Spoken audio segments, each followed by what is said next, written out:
and go home in peace.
Good morning and welcome everybody who is physically here and who are watching us through the digital channels.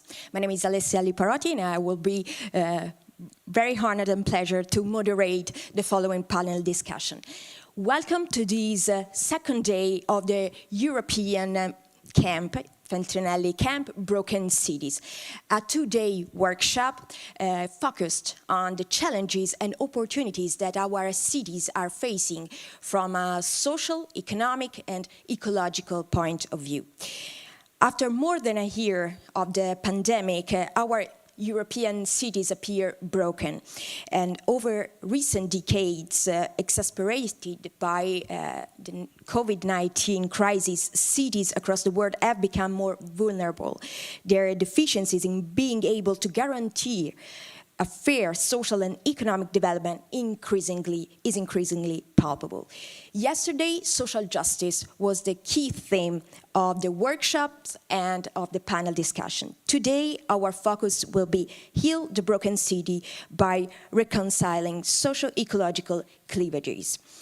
It's clear that our broken cities need to be repaired, redesigned, and healed in their special social and economic spheres. We need a transformation in our approach and practices that invest cities from many points of view in order to develop territories and places of opportunities. And opportunity is one of the key words that we will focus on. More participation, for example, in urban planning, more health environments, more project management skills to guide the city's development, more and better designed services, and more connection between and for the people. So we will try to answer some questions. For example, how do we guarantee social infrastructures in order to contrast social and ecological inequalities? Another key word. How do we practically engage stakeholders in urban and territorial planning and design, looking in particular at digital innovation tools? In the light of socio-ecological transition, we need to regenerate territories, both from an energy and a socio-cultural point of view. Thanks to the studies, the experiences, and the practices, and of course, what our prestigious panelists will tell us today, we will try to find concrete proposals and solutions to overcome these issues. So it's ambitious. It's an ambitious goal, but we do believe that we can try to achieve it. So let's start.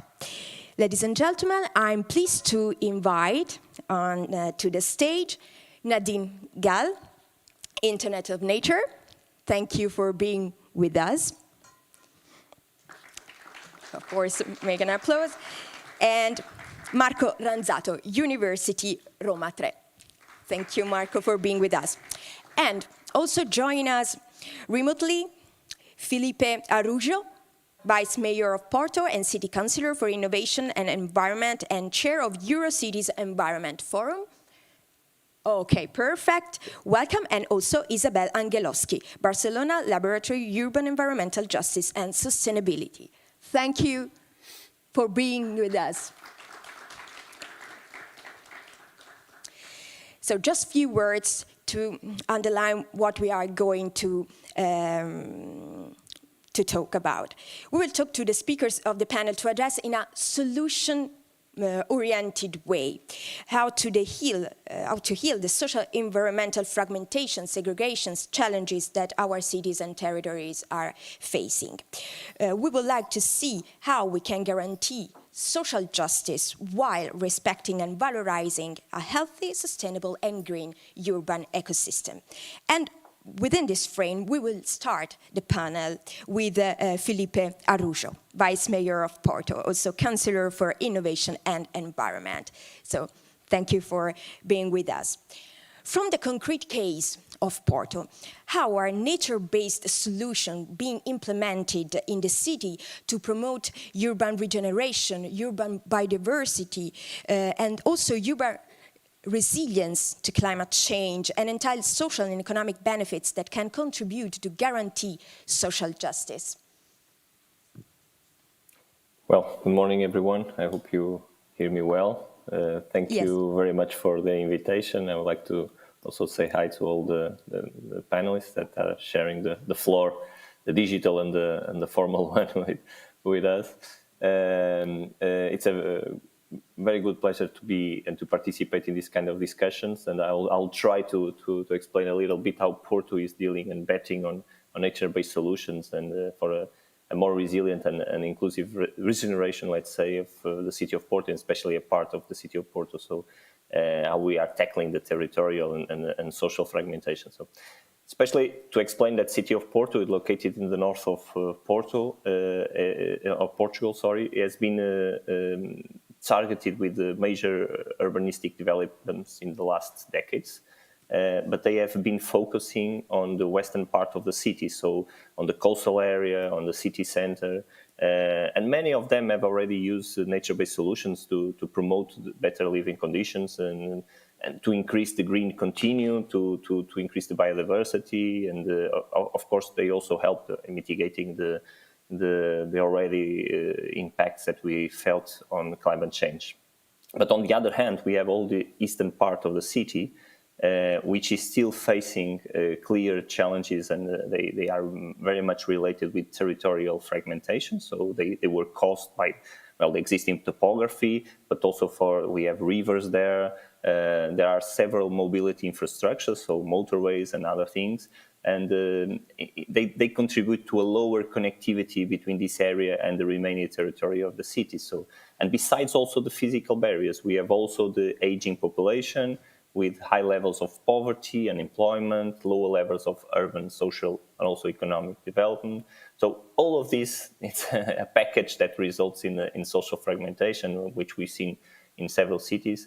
And generally, the people there feel a bit isolated from the rest of the city. So nevertheless, this area has great potential. So it's characterized by having vast green areas, municipal vacant lots. So there is a huge opportunity for urban regeneration in this area, and also using, of course, the nature-based solutions, which we believe that will have a great impact on all the people living there.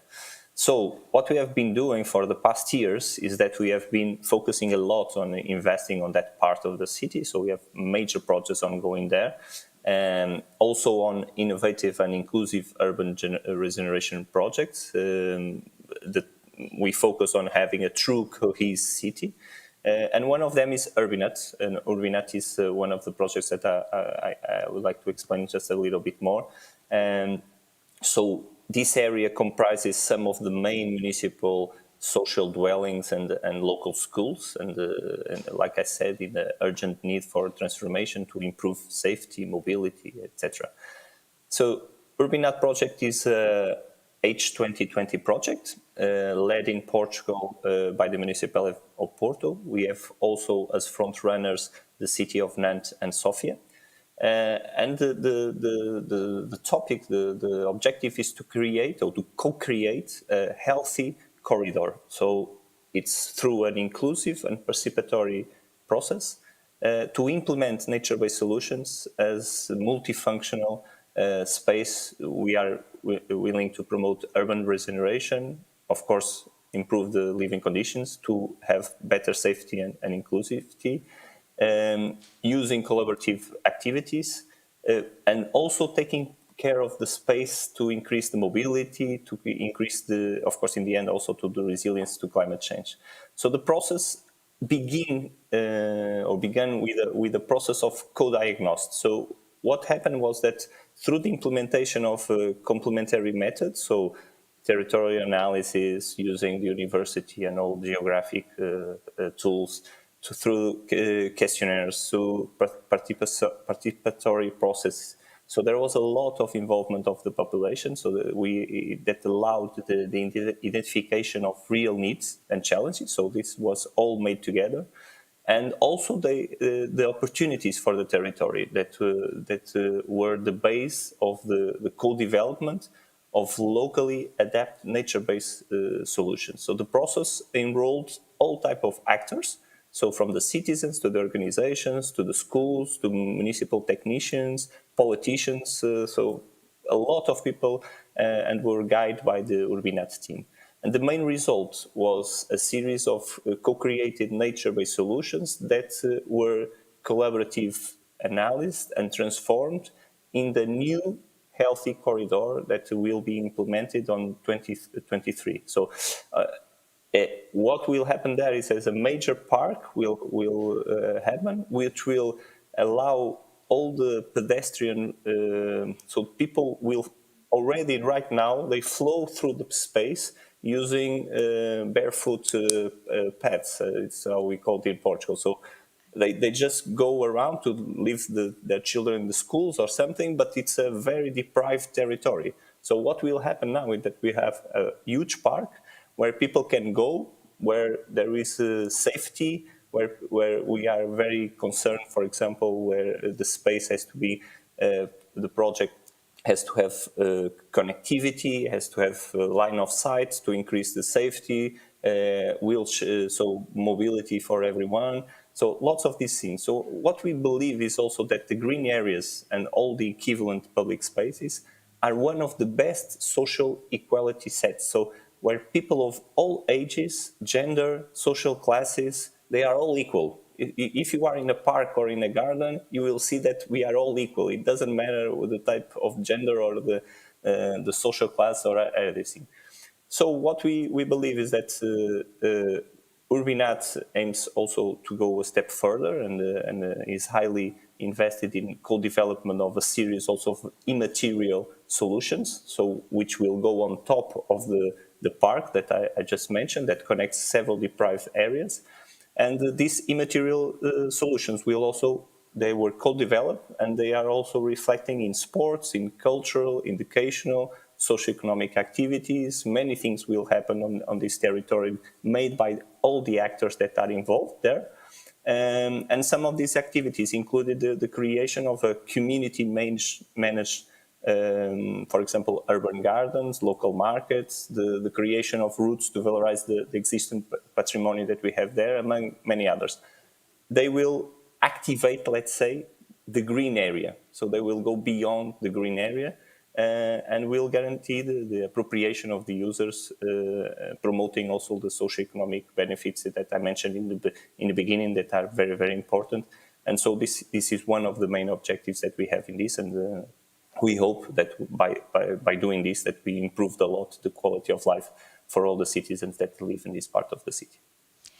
Thank you very much, Filipe, for your concrete example and experience and this fact of the complementary approach with different actors that can contribute in their own part to these more equal kind of city, and of course from a nature-based solution. So thank you very much for your food for thoughts. And with Isabelle Anguelovski, Barcelona Laboratory Urban Environmental Justice and Sustainability, a senior researcher and principal investigator at ICTA and coordinator of the research group Healthy Cities and Environmental Justice at I am.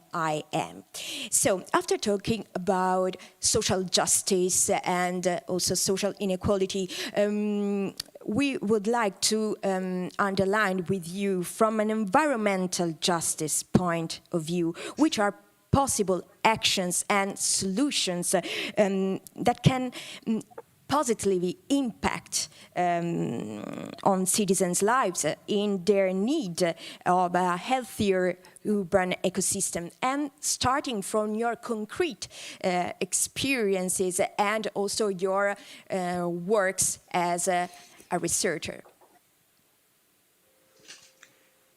So much. I think that the example of Porto really gives you many clues, many instruments to act upon socio-ecological justice. So it was a very good setup for the discussion. So I would like to bring up 3 examples of attempts to address deeper histories of urban underinvestment, deindustrialization, issues related to social spatial segregation in 3 cities where I do research, or where our group does research. One is Barcelona, where we are situated. The second example is from Washington, D.C. in the US, and then another one is from Portland, also in the US.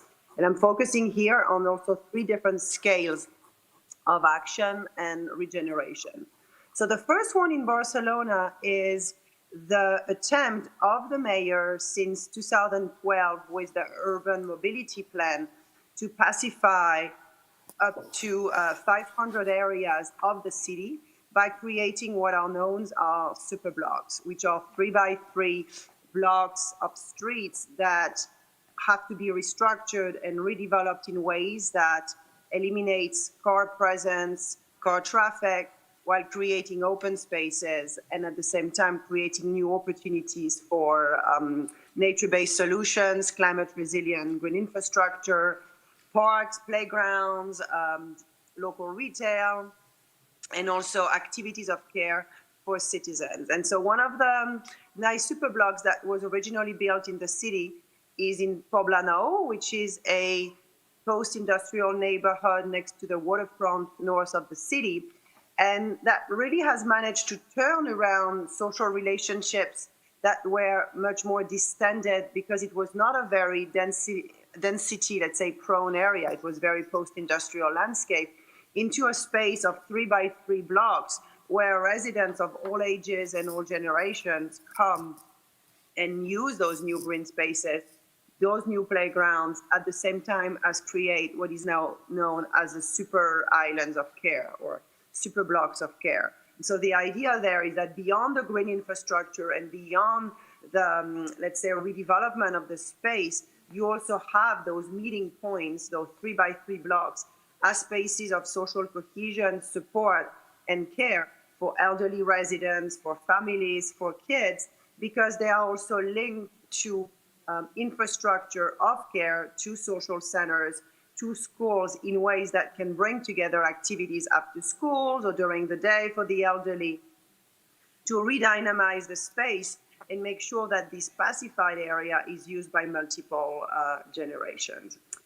What is really also important from a social cohesion standpoint in this project is the fact that it is associated with public housing construction. So one thing that I want to add, in addition to what Filipe was talking about, is the risk of green gentrification. And Poblano and the other areas of Barcelona where some of the super blocks have been built are not exempt of risk of green gentrification, meaning that if you look at the area around Poblano, what you see is the vast construction of high-end hotels, tourism type venues, high-end IT districts where wealthier residents and expats are living, that are creating already a pressure on real estate markets, and where many of those offices are advertising the super blocks as an amenity, as a green amenity for them. And so residents are already perceiving that there are risks of displacement coming from the way in which this district of super blocks in a way is being rebranded and also redeveloped and taken advantage by, if you will, taking advantage of, if you will, by real estate developers. And so the importance that the city of Barcelona and the mayor is putting on the construction of social and public housing in the vicinity of superia, of the superblocks, is a tool to try to avoid those very intense green gentrification trends, and the advocacy that the municipality is also doing towards the right to housing, especially so in greener and more livable cities, is done at the broader state level and at the federal level. So Spain just voted an important housing law to regulate rents at the national level, to support housing coupons for youth. The state of Catalonia has rent control as well since 2020.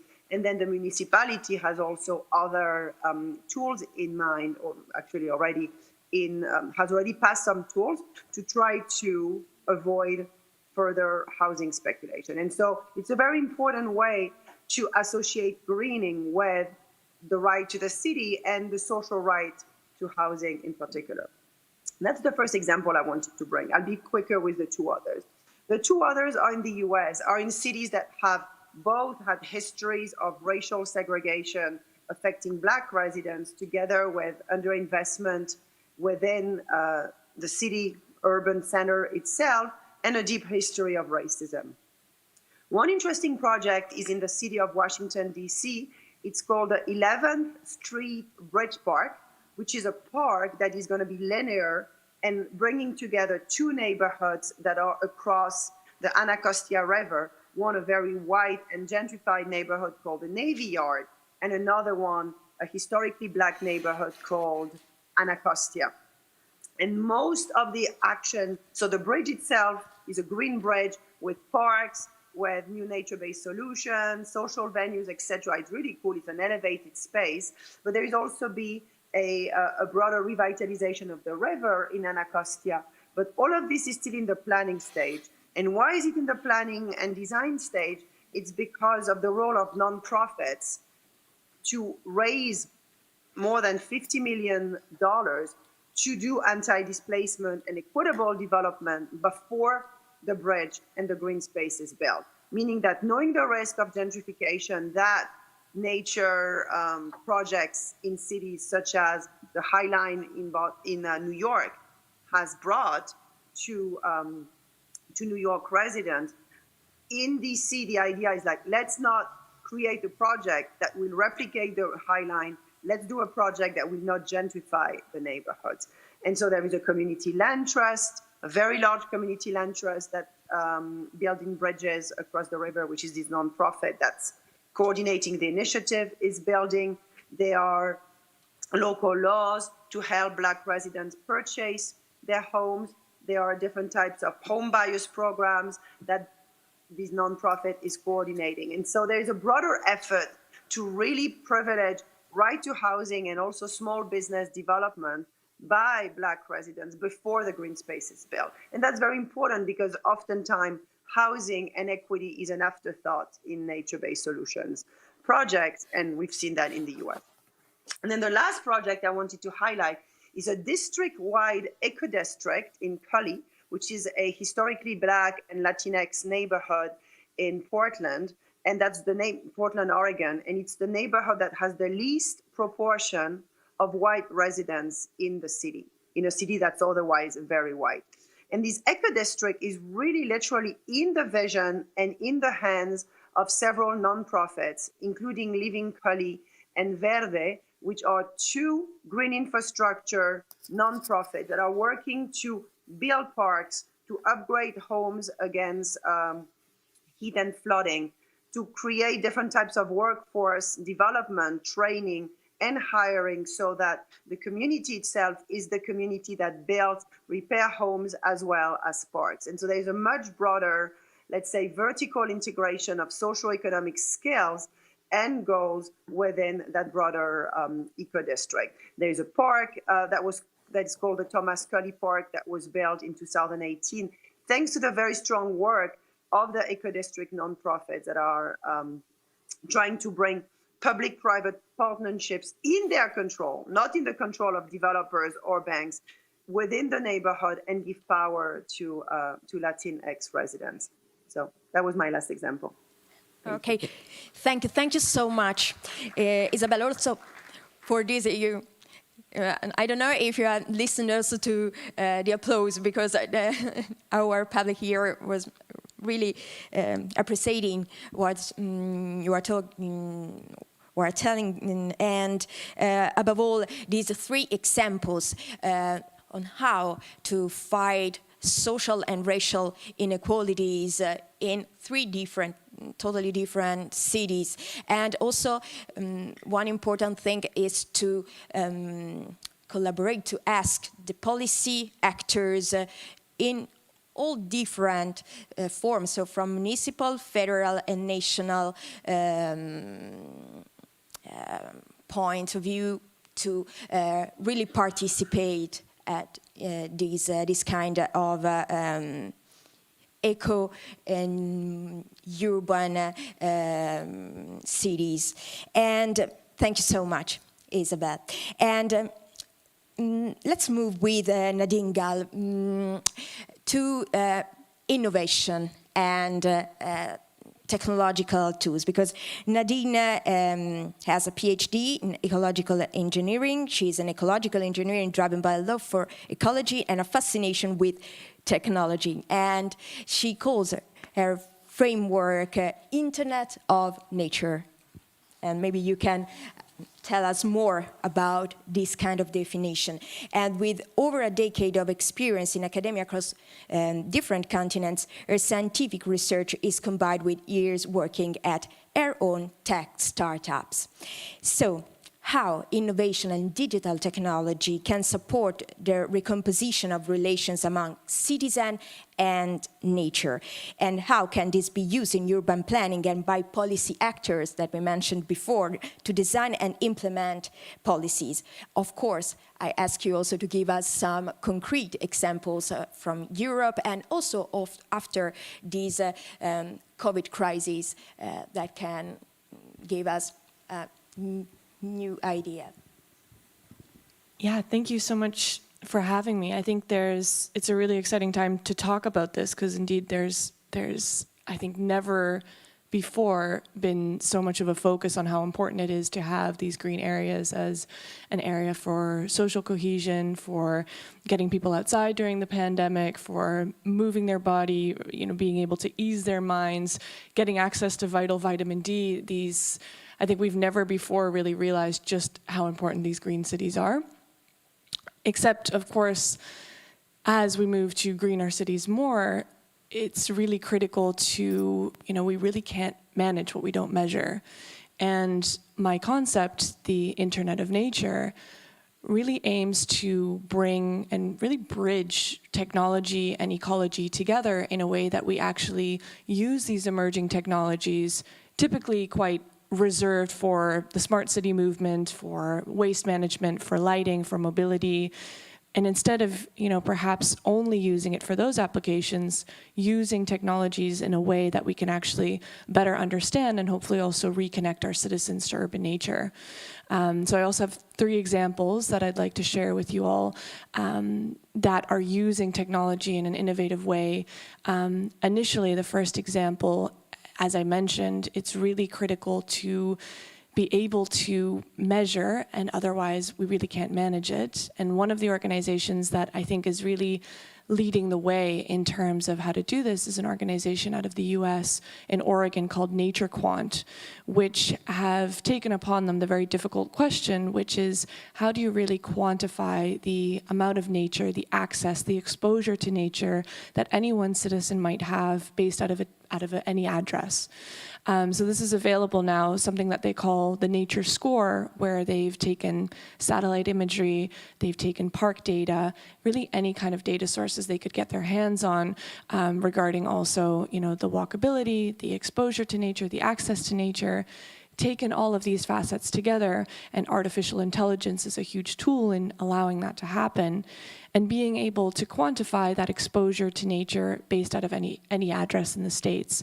And it's coming over to Canada and Europe soon as well. And in addition, what they've done is there's an app component as well called Nature Dose. So based on those calculations that they've made, that that app will actually follow you based on your GPS location and quantify what your daily dose to nature has been. So you can kind of imagine that, you might be stimulated to take 10,000 steps a day. This might be a way to actually, and perhaps sleep 8 hours a night, have a healthy diet, move your body. This might be a way to actually quantify that fifth important element of living a happy and healthy life, in addition to diet and exercise, sleep, and stress management. That exposure to nature really is that fifth element for what we need for happy and healthy lives. And this might be a way to finally quantify what that daily dose should be. So I think that's an exciting example. Another one is, if we know the importance of having that exposure to nature, I think it's really important to, as Isabelle touched on, make sure that we have a more inclusive approach when it comes to actually designing those green spaces.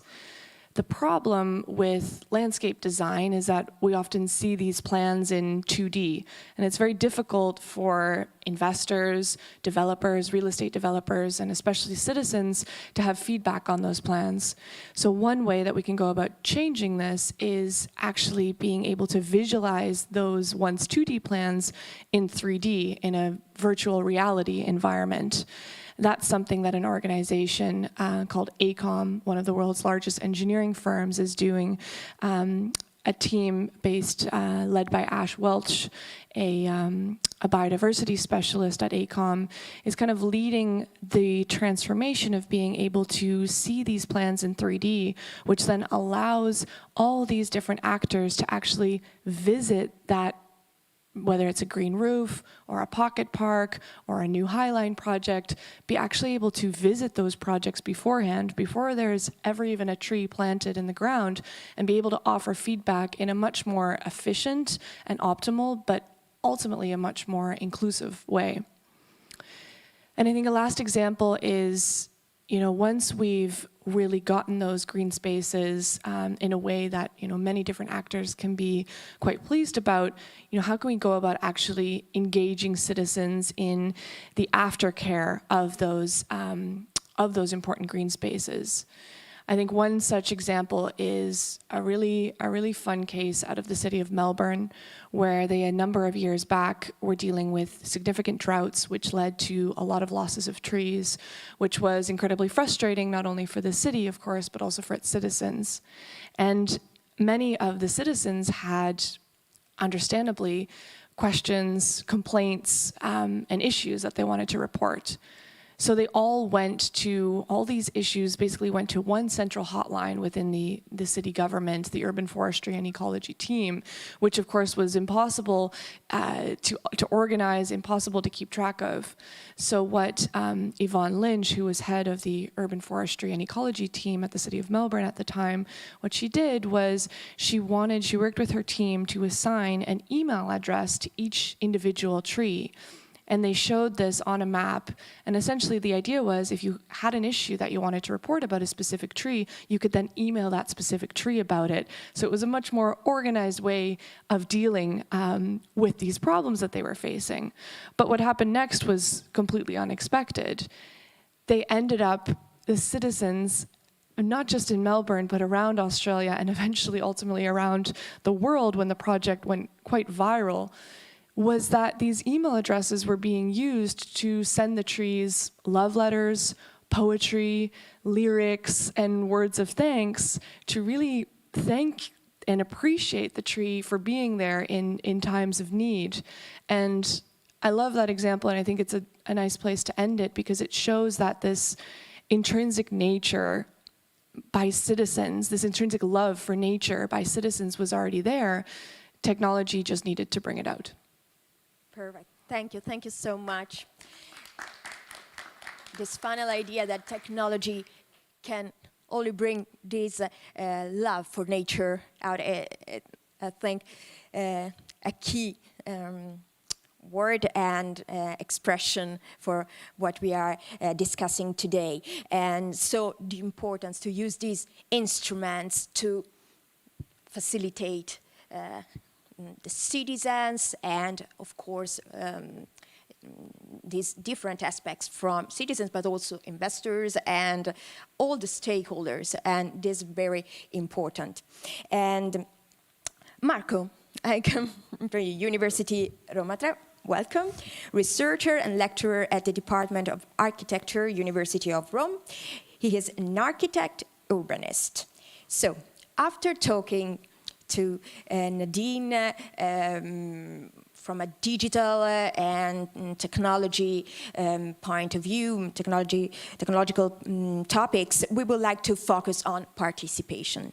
She also mentioned the fact that we need to engage citizens, but okay, how can we mobilize citizens about their relationship with and relations with nature, and to activate citizenship on the issues of transition? And last but not least, how do we make it as widespread as possible? Wow. Let me say that what I'm going to share with you is not a solution that we can apply everywhere. But and a lot has been said already by Isabelle and Filipe and Nadine as well. What I would like to propose you is to reflect about the notion of transformative platforms. So that I believe are sort of places where it's possible to co-produce the change. Nadine explained that indeed we can all participate by providing data, knowledge, and this can make our cities and future better, possibly. But probably the transitions we look at is made of data information as much as our way of living, our daily life. It has been said already, okay, technology is not, we shouldn't look at technology as something that can do for us, but probably how we can use technology. I believe also Nadine believes on that. So we know, as Tigre was saying, it can be a danger and a cure at the same time. And let's say the idea of transformative platforms is indeed to focus on action and making. Places, let's say probably moving, also places, some of them have been mentioned by Filipe and Isabelle as well, where it's possible to take action, to take measure on the change. I'm thinking, besides the examples that have been shared before, about, for example, the work of Christophe Houtan, who worked with communities and defined them communities at work. And this is something that he developed with his team in the north, say, I don't know if we like this notion, but let's say in places such as in France, but also in Hanoi, or in Soweto in South Africa. And the idea is to basically synergize communities and let them meet, let them discuss, but finally to take action on the place where they live. Somehow this has been said by Isabelle, I believe, especially in the cases in the US. I would like to bring other two examples. One is very known these days because it's being prized by the Venice Biennale 2021, which is a case in Berlin. It's a former temple of airport in the city. Since 2018, there a rainwater retention basin, which is an infrastructure for water management, which is still in function. It's also room for the floating university. It's a fully functioning infrastructure. It means that it buffers water, it also dries water to the collectors afterwards, but it also hosts human activities and also their pavilions. There people can open, maintain, take care of this beautiful infrastructure, but at the same time also the multiple species that are living in the area. They can enter freely, they can wear boots, something similar to Philip was saying, also the inhabitants of Porto do something similar there in the park. Cross the basin, they can observe the species, they can take measure. So they can also look at the fluctuations of water according to the rainwater patterns. And they can become familiar also with technology for water management in this case. The other examples is in Brussels. I've been involved in a project that is a co-create project named Brousseau. The regional institutions finance this project, which collects, let's say, and brings together citizens, local associations, academics, practitioners, but since recently also the institutions. The idea is again to look for alternative, let's say, configurations of water stewardships, both in the private and public realm. Of course, we started with co-learning, with the idea of co-designing, devising them projects, but at a certain point this has been transformed in experimental platforms. What I want to stress is that thanks to this new brand of experimental platforms, actually we started to, let's say, to activate, to act. So the idea is to make the change together. A few days ago, as I said, let's say officials, but also academics, inhabitants, were in a park and were looking around where it's possible to place a stormwater basin that would protect close by residents that are affected by floods. And next year, we will build it up together. So it is about, let's say, being there together, and the institutions are there to share their knowledge, but also their doubts. It means that they have the opportunity to learn how to review, to reframe their incentive schemes and policies according to the complexity of the socio-ecological topography, in this case of Brussels. So the idea I want to share with you with these transformative platforms, I suppose you know a lot of them, you have come across many of those, but is that they are true nature, culture, learning sites. The interesting thing is that you can co-produce, but the knowledge you can learn, relearn, co-learn, but at the same time act. So also technology is familiarized, is reviewed, is contested. So there is room for breaking things. There is room also to get across the rupture that we have in our cities. There is the possibility to redefine procedures beyond those codified by institutional settings. So they are creative open laboratories where one measures oneself with change. What is different from the many urban labs that we know pop up everywhere in Europe, also thanks to the policies that are supported nowadays? I think, first of all, is that they move between being institutional and exstitutional. In other words, are places where people can spontaneously assemble and where they are protected from control and from codification. So they remain, it's true, still of sort of heterotopies, but there is possible to make, there is possible to take measure, as I said before. So I don't want to say this is a solution that can be applied everywhere. Instead, it's something it has to be rethought anytime according to the socio-ecological topologies.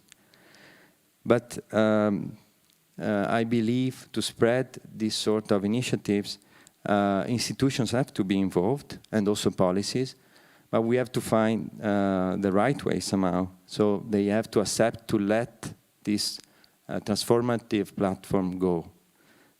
This means to refrain from too much control, from too much interference without disappearing.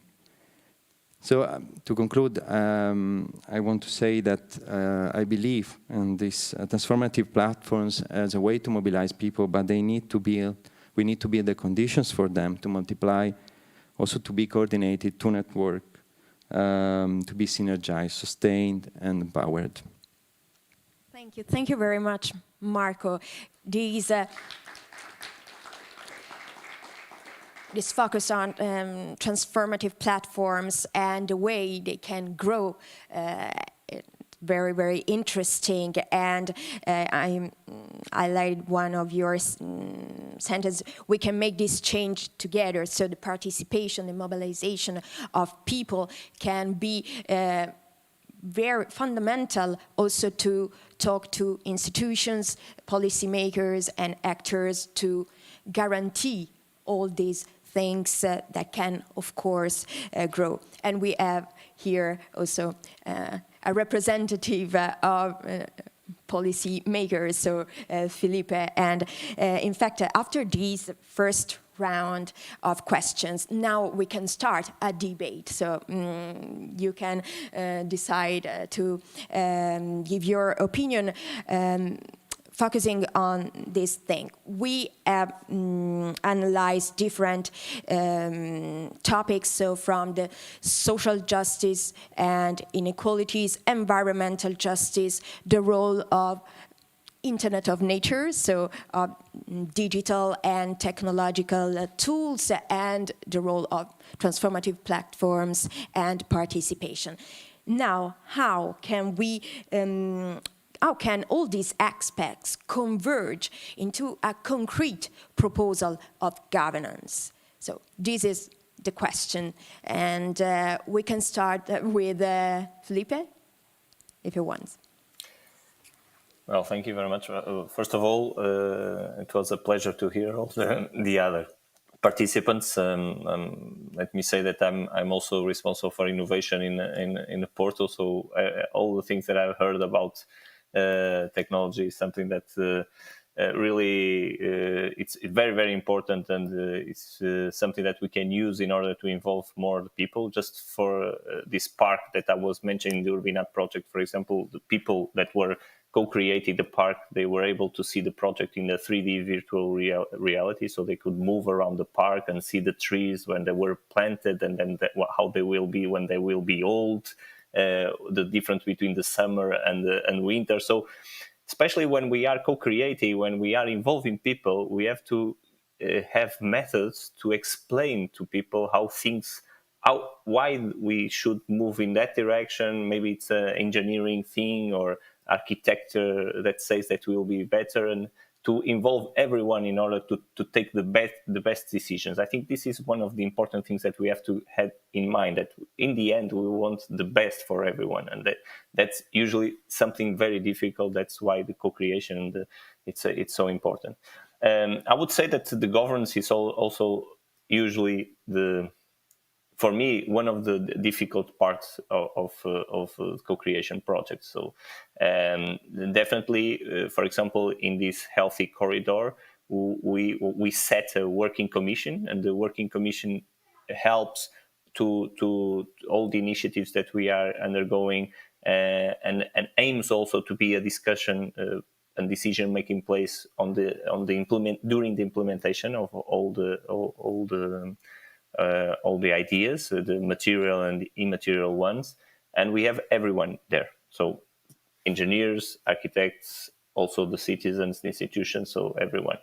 And but then after things are set, it's also to operationalize the ideas, all these thematic working groups that we set in order to keep the people involved during all the process. And also we are thinking now on the end, so how we can keep this alive afterwards. And when we have finance projects, we usually have a death value, right, in the end. So maybe if we don't have an opportunity to pass this death value, we will lose the community, or we'll lose the project. So that's how and when I think the public or the municipal body will have to intervene and to help to keep this, if we see that they worked, because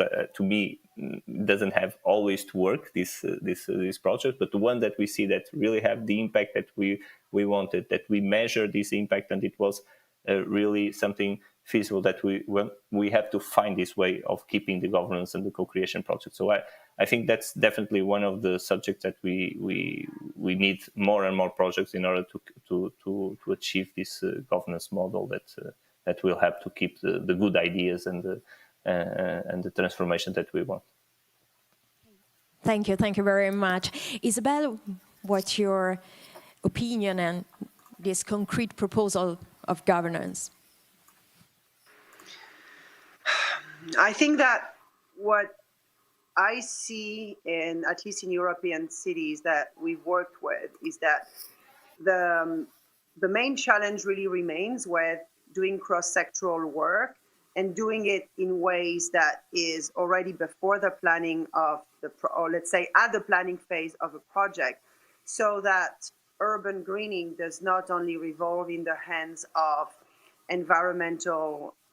the environmental department, of designers, of landscape architects, but really is also thought out from the point of view of housing rights, as well as the development of local, maybe light industry, circular economy types of businesses, local retail, because otherwise you have these really secluded sectoral work that takes place, and you have then issues of unequal revitalization, maybe green gentrification taking place, as we see in some cities where we study green gentrification. That's really what we saw happening in American cities like Seattle, Austin, for example, Boston, where nature-based solutions are very much at the center of large-scale redevelopment.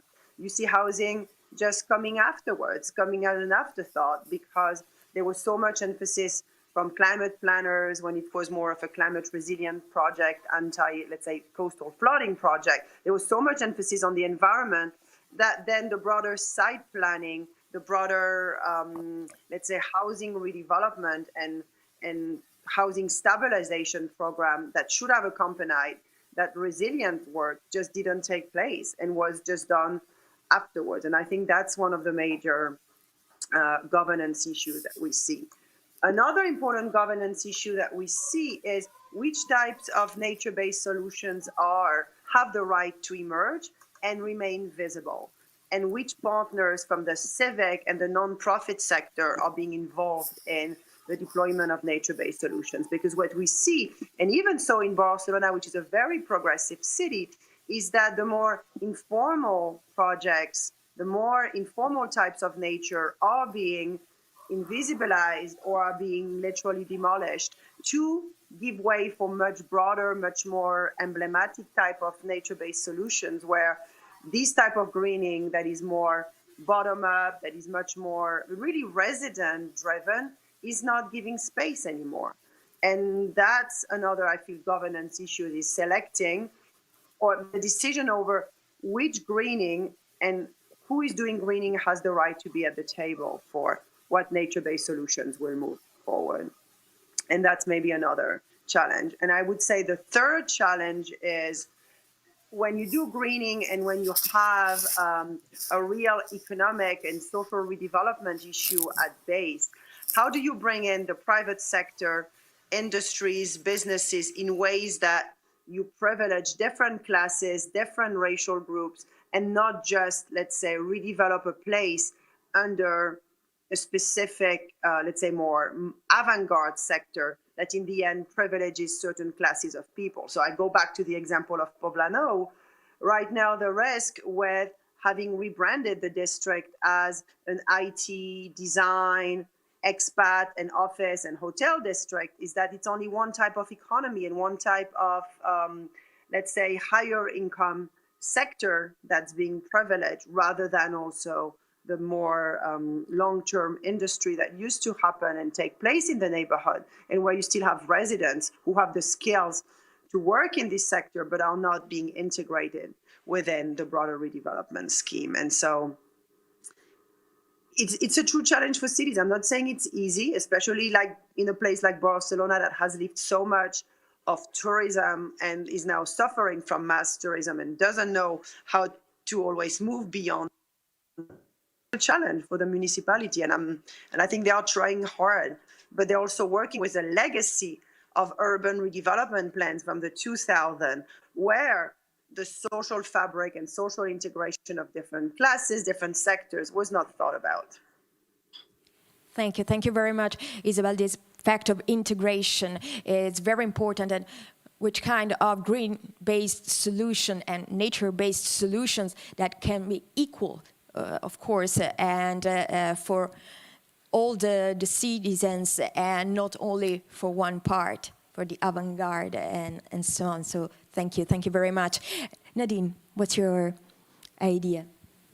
I think once we've gotten to the point where we've gotten the planning and the design under control, then of course is the step of implementation. And unfortunately, I think that implementation step is quite difficult because we're not only dealing with the fact that we're trying to put greening in a very urbanized environment, which is a challenge. The soil quality is often quite poor, but I also think the most important step is that there are plans to plant, but not necessarily to grow urban greening. And I always say that if there's no plan for aftercare, then you might as well not green at all, because it's essentially pointless, because green costs money, costs time, costs resources, and if you're not willing to have that be further than just the planting stage and really have a really good aftercare program in the years that follow, it's really quite pointless, because green is alive and green can also die if not taken care of properly, especially in urban environments. And one of the technologies that I've been most excited about that can help alleviate at least some of that stress is that when I look at my own country of the Netherlands, typically, on every average year, 15 to 20% of newly planted trees typically don't survive within their first year. And that's a statistic that's pretty alarming, but sadly it's also quite normal across many cities. And there are a lot of reasons for that. One of the primary reasons is a structural underwatering. We still are watering newly planted trees that rely on us for their entire water intake, or relying on that based on kind of a gut feeling of when we think that they need water. And we need to move that to a much more data-driven approach, especially as we move towards these really big, massive greening ambitions. We simply do not have the expertise and the labor to be able to do that all based on a gut feeling. It just doesn't make economic sense. And it's a huge waste, because when we don't treat our newly planted trees with care and don't water them properly, we can lose them quite rapidly. And I think what most people don't know is that trees that are planted in cities have spent a decade typically before that growing to get to the point where they can be planted in often a less than ideal environment. So to then lose up to a fifth of them within that first year, I think is completely unacceptable. If we think about, if we're building a building and a fifth of the bricks after 1 year time started to disintegrate, we would never accept that. So why would we accept that from our green infrastructure assets as well? And I think that's where the role of Internet of Things soil sensors can play in a really important role, not with each tree, but with a couple of strategically placed trees. Placing these sensors can give us an indication in terms of where we need to water and how much and when, because a tree that receives the right amount of water at the right time can grow up to 3 times faster and be that much more self-sufficient. And it's not just from a governance perspective where the municipality can take better care of its trees, but it also offers an evidence-based way for citizens to get involved in tree care. And studies show that if citizens get involved in tree care, when they get involved with nature, they're able to have much more empathy for nature and therefore want to do more to protect it as well. Thank you. Thank you very much, Nadine. So we all have to have care of the trees of the green part. So it's not just how beautiful they are but we need to, of course, this aftercare that you mentioned. Share the ownership, I think. Yes, share the ownership. Yes, and using also Internet of Things, but not for all the trees in this case. Marco, what's your idea and proposals of governance? A lot has been said again, but I think that we all agree that there is no top-down, bottom-up way. I mean, we should all mix up all these trajectories, and this is going already is happening in many places. I would like to put there a point about scales or levels. Somehow, first of all, with our sort of cityism, let's say this, our perspective on cities as they are ruling the planet. I mean, we are forgetting that we are embedded in a wider context, the planet indeed, or let's say we somehow with our cities have influences on, let's say, places that are far from our cities and are not even within our bioregions, let's say.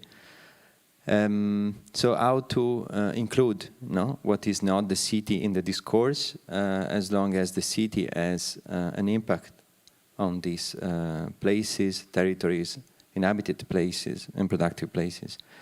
That's more a question, let's say, but something I think we have to consider while thinking about governance issues and transition.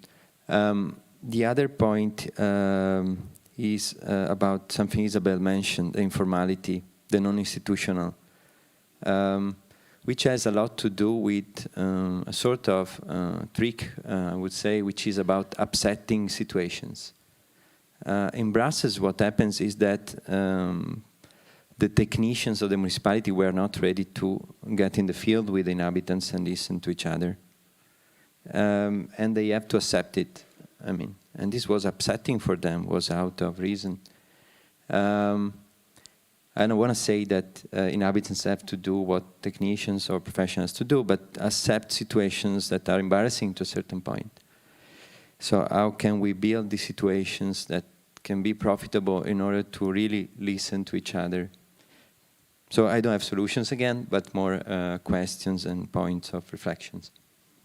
Points of reflections, food for thoughts, also for all the people that are following us here physically, and then they will have also these workshops, and they can, of course, share all the ideas, solutions, experiences that you mentioned during this panel discussion, and also for the people who are watching us through the digital channels, because, of course, technology is always important, and the pandemic accelerated also this process. So I would like to thank you very much for being with us. So Filipe, Isabelle, Nadine, and Marco for join us, for give us all these opportunities to travel around the world and to have these different experiences as part of our luggage that we can bring with us. So thank you very much for being with us.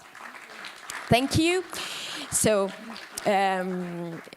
now you have to, of course, discuss about all the things, and so we can meet together at 2:15 p.m. with Monica Dernay for BMW Group Corporate Strategy, and then at 5 p.m. the final roundtable discussion of this European FeltrinelliCamp Broken Cities. Thank you very much.